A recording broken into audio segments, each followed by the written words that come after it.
The morning felt almost unreal, like the world had conspired to make everything perfect. The sun was soft and golden, pouring through the chapel windows like honey. I could hear the flower girls giggling, dropping petals too early and laughing as they ran barefoot across the stone path. Guests were arriving, dressed in joy. The garden smelled like roses and expensive perfume, and for a moment, it was everything a mother could dream of. I stood in the corner of the bridal suite pretending to check my phone, but really, I was watching Isabel in the mirror. My daughter. My heart outside my body.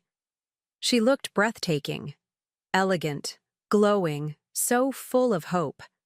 I smiled when she caught my eye, and she smiled back, but I had to look away. There were tears forming, not just of pride. No, this was something heavier, something I had carried for far too long. Today was her wedding day. But in a strange way, it was mine too. My moment. Not to make a scene, but to finally make peace. I'd waited so many years for this day, not just to see Isabel walk down the aisle, but to finally exhale, to finally stop pretending. And yet, here I was, zipping her dress, fastening her bracelet, the one Michael gave me years ago when I still believed he was the man I married. People kept coming up to me, hugging me, saying things like, "You must be so proud," or, "You look radiant, Laura." And I nodded, smiled, thanked them all, gracious, polished, exactly who they expected me to be. No one saw the way my hands trembled slightly when I reached for a glass of water. No one noticed how tightly I held my clutch, as if it were the only thing keeping me grounded in that room full of laughter and lace. Michael walked in briefly to check on Isabel. Of course, everyone greeted him like he was the hero of the hour. Charming, composed, so effortlessly admired. And I stood there beside him, the perfect picture of an enduring marriage. I even laughed when he told one of his usual dad jokes, the ones that always made Isabel roll her eyes. But inside? Inside, I felt the cold grip of memory tightening around my spine.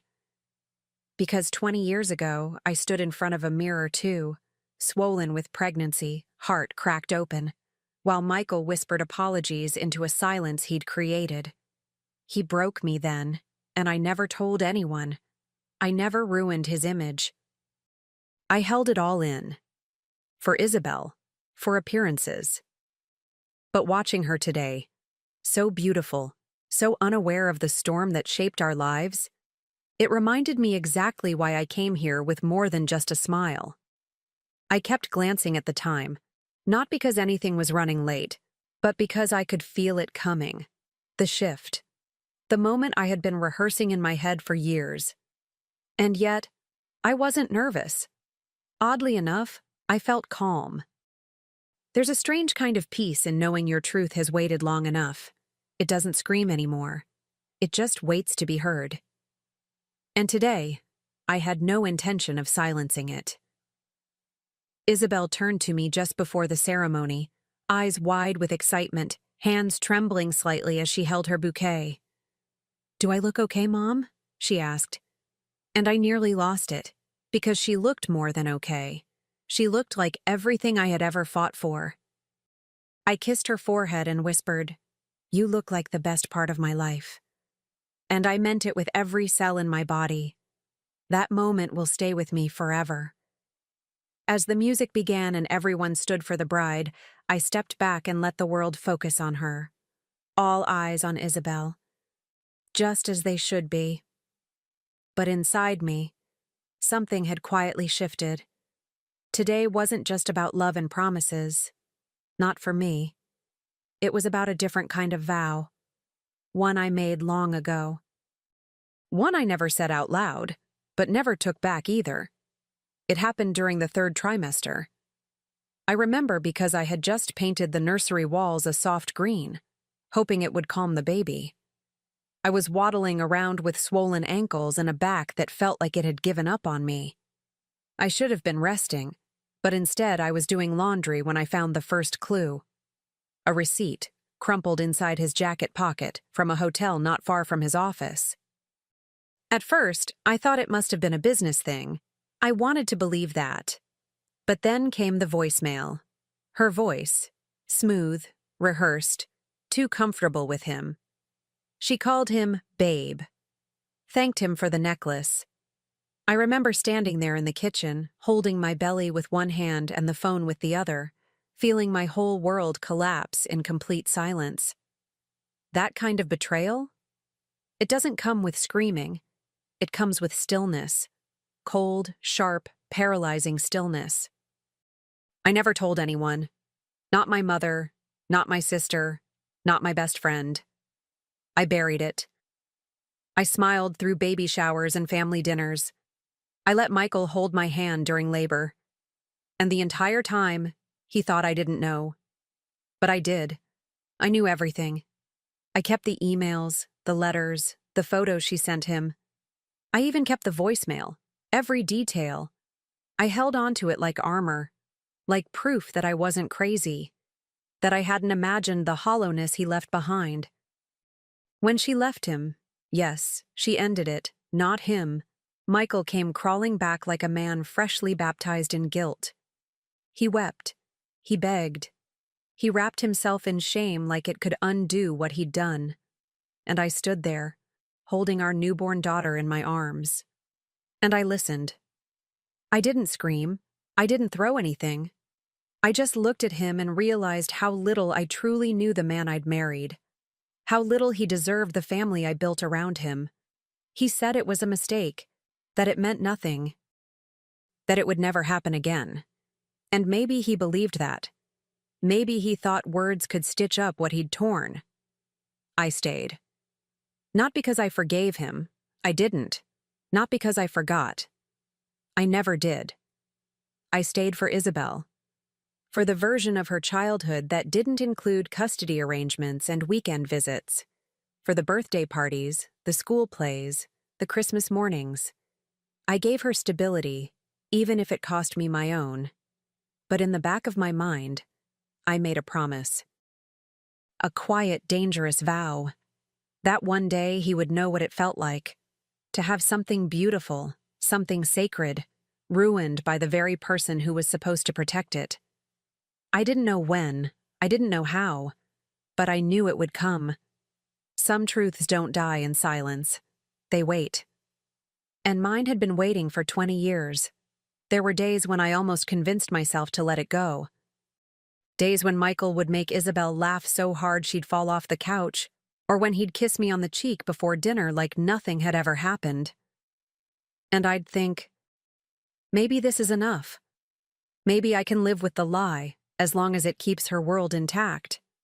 But then I'd open that old wooden box at the back of my closet. And there it was. The printed emails, the photos, the voicemail burned onto a CD, my reality, my fuel. I became an expert at pretending. The supportive wife at office parties, the one who laughed at his stories, toasted his promotions, stood beside him in Christmas cards.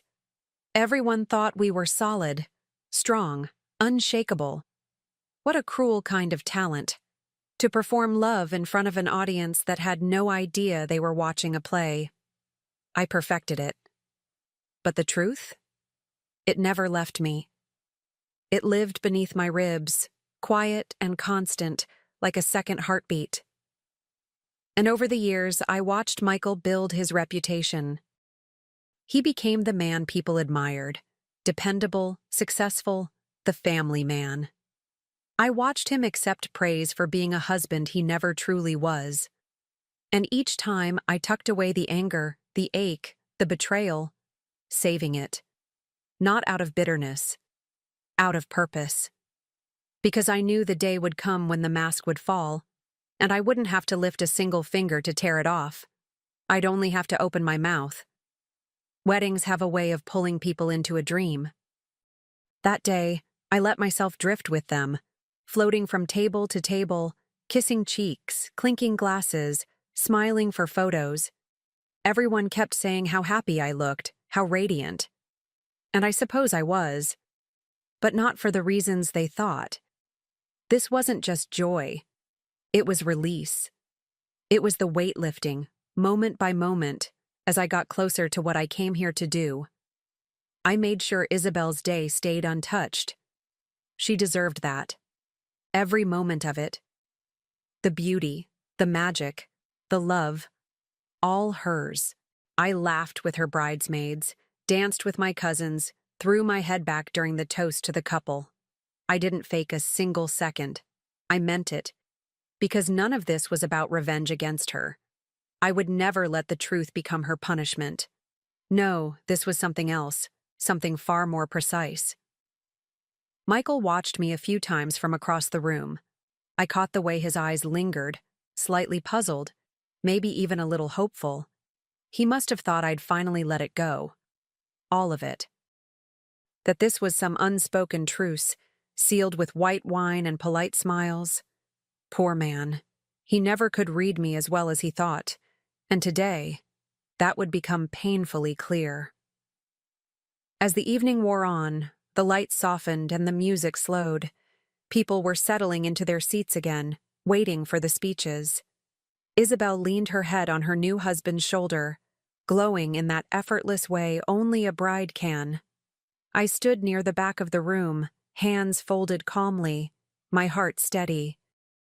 This was the part of the night everyone had been waiting for, when the father of the bride would raise his glass and charm the room with a few sentimental lines. They called his name.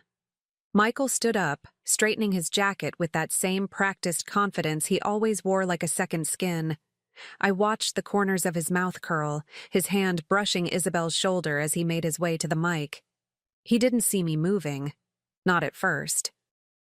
Not until I reached the edge of the dance floor, lifted my hand slightly and said, clearly, gently, "Before we hear from the man of the hour, I'd like to say a few words." The room fell into a hush. Conversations cut mid-sentence. A few guests chuckled awkwardly, expecting a cute motherly moment, maybe a joke or a blessing. Michael paused, unsure, but he stepped aside. He had to. And as I stepped forward, I felt nothing but clarity. I didn't need notes. I didn't need permission. I only needed my voice. And after 2 decades, it had never been steadier. I looked out at the sea of faces, family, friends, people who had watched our lives from the outside and believed they knew our story. I gave them a warm smile, the kind that disarms people before the truth hits. Then I turned my eyes to Isabel, her bouquet resting in her lap, her smile still sweet, still unaware. That was the hardest part, knowing I was about to shift her world. But I also knew I wasn't shattering it. I was setting it free. I began softly, the way mothers do when they speak from the heart. I talked about Isabel, her strength, her kindness, the way she always saw the best in people. I spoke of motherhood, of love, of the promises we make and the weight they carry. And then, slowly, my voice changed. Not louder, just deeper, calmer, as if the truth had waited patiently for its turn, and now, it had the floor. "There's something about vows," I said. "When they're broken, they don't just vanish. Sometimes they wait." I didn't look at Michael. I didn't have to. I could feel him stiffen, his breath catching. I reached into my clutch and wrapped my fingers around the envelope I had sealed the night before. The room, once full of champagne and music, now held something else entirely. Silence. And in that silence, I took the first step toward the altar of truth. My hands didn't shake, not even a little. I unfolded the envelope slowly, letting the paper breathe as if it had been holding its own kind of tension all these years. People leaned forward in their seats, some smiling politely, others shifting uneasily. Michael took a step toward me, whispering something under his breath. I didn't even hear it. I didn't need to. I raised my hand gently and said without turning, "Not now." He froze. I looked at Isabel. Her brows had drawn together, just slightly. Still calm. Still open. I had to begin with her. "Isabel," I said, "you are the strongest woman I know, not because of what you've done, but because of who you've always been. You lead with your heart, even when others don't deserve it. That is your power." I could feel her holding her breath now. She knew something was coming, but not what. Not yet. Then I turned to the crowd, holding the envelope delicately in my hand like it was something sacred. We talk a lot about love at weddings. About promises, vows, and forever. But we rarely talk about what happens when those vows are broken, when the truth gets buried under time and appearances. Tonight, I want to show you something. Not to cause pain, but to release it. Because some truths deserve to walk in the light. I reached into the envelope and pulled out the first page. A printed email, dated exactly 2 months before Isabel was born. I held it up, but I didn't need to read it aloud. I wanted them to see it. His name. Her name. The subject line that read, "Last night was perfect." A ripple moved through the room. Someone gasped quietly. Another shifted in their chair. But I stayed steady, eyes on the truth, not the noise. Then came the photos.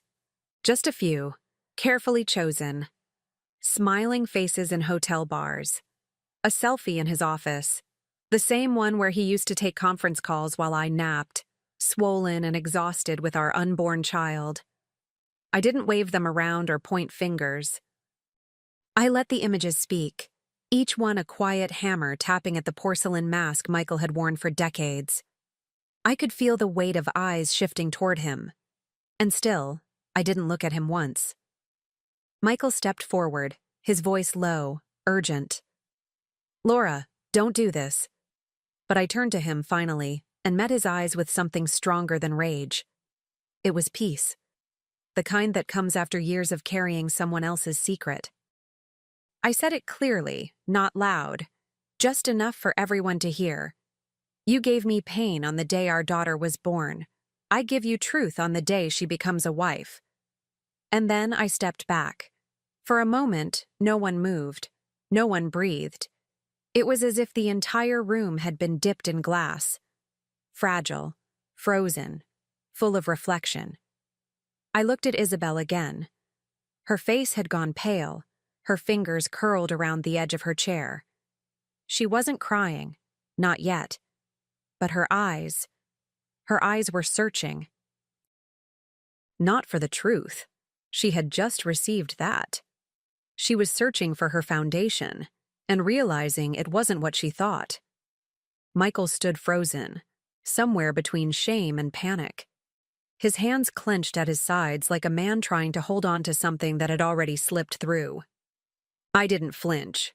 I didn't need to say more. I had said what mattered. After all these years, I hadn't raised my voice or thrown anything. I had simply peeled the mask off, slowly, gently, and let him meet the man underneath it. Not in private, not in secrecy, but in front of everyone who once applauded him. And with that, I turned to the crowd and nodded politely. "Thank you," I said, as if I'd just delivered a toast. I walked away from the microphone, past the stunned faces and clutched pearls, past Michael, whose eyes followed me like he was watching his own legend crumble. I walked straight to Isabel and took her hands. She didn't pull away. She just held on, and I held her back. The rest, I knew, would unfold on its own. I didn't stay for the questions, or the apologies, or the whispers that grew louder as the shock settled into curiosity. I kissed Isabel's forehead, tucked a strand of hair behind her ear like I had done 1,000 times since she was a baby, and I said softly, "Now you're free. And so am I." Then I stepped away from the noise and into the night air. It was cooler than before, a breeze finally breaking through the weight of the day. Michael was gone before the cake had even been cut. Not by choice. Isabel asked someone, quietly, firmly, to escort him out. No scene, no shouting. just the quiet unraveling of a man who had built his comfort on someone else's silence. I imagine he never thought it would come to this, that I would ever say it out loud. But the thing about secrets is, they don't stay buried. Not when the person holding them finally decides to breathe. The party carried on, a little quieter, a little more aware.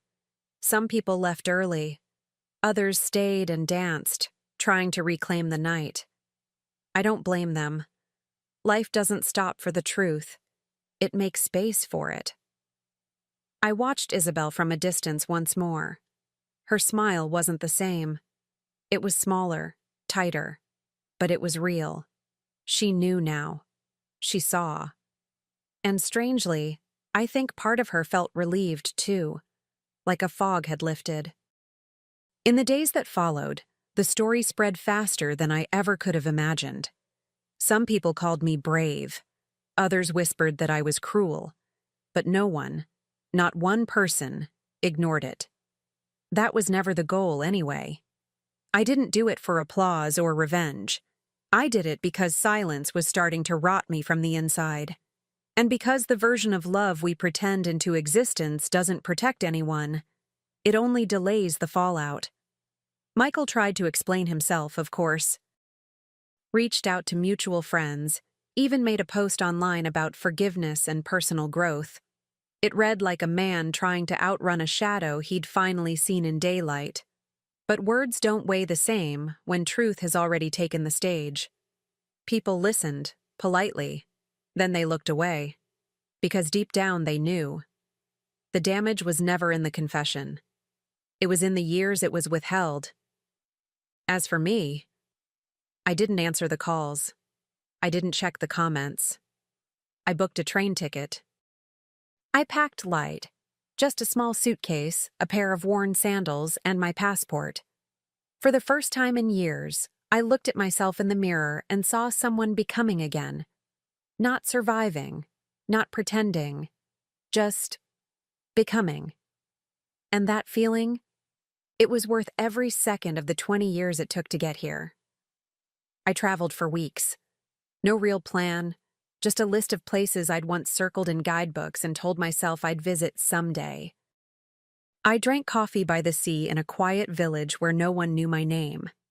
I read entire novels without checking my phone. I let the days stretch, slow and soft, and learned the sound of my own thoughts without anyone else's voice layered over them. And for the first time in 2 decades, I laughed without thinking about who was watching. Isabel and I spoke often. Our conversations were different now, more open, more grown. She told me she was proud of me. That she was grieving in her own way, not just for the truth, but for the version of her father she had to let go of. I told her that was okay. That we could love someone and still admit they hurt us. That we could move forward without dragging the weight of what they did behind us. And she understood. She really did. Now, when people ask me if I regret doing it, speaking the truth, breaking the illusion, I smile. Because I know the cost of silence. I lived it. I wore it like a second skin for 20 years. And I also know the power of saying what needs to be said. Some vows are broken in secret. Others? They're broken out loud, so they echo forever.